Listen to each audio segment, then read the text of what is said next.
পলাতে সক্ষম হয়েছে, কিন্তু তোমরা পলাতে পারবে না। তোমাদের পরিণতি আরো ভয়াবহ হবে। আওয়ামী লীগ চরিত্রের দিকে তারা অগ্রসর হচ্ছে। এমন অবস্থায় আমরা 11 দল সহ এদেশের জনগণ বোকা নয়।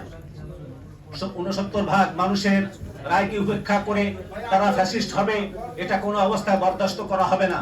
আজকে আমাদের করণীয়, আমরা একদিকে বিরোধী দল যারা সংসদের যারা সদস্য যারা আছেন তারা সেখানে কঠোর এবং কঠিন অবস্থান নেবেন, এবং আমরা রাজনৈতিক দলগুলো 11 দল সহ যে সমস্ত দল এই ফ্যাসিস্ট বিরোধী এবং গণরায়ের বিরোধী এই বিএনপির এই কার্যক্রমের বিরুদ্ধে যারা আছে ঐক্যবদ্ধ হয়ে দেশের জনগণকে ঐক্যবদ্ধ করে জনগণ রাজপথে নেমে তাদেরকে এই গণভোটের রায় বাস্তবায়নের জন্য তাদেরকে বাধ্য করা হবে।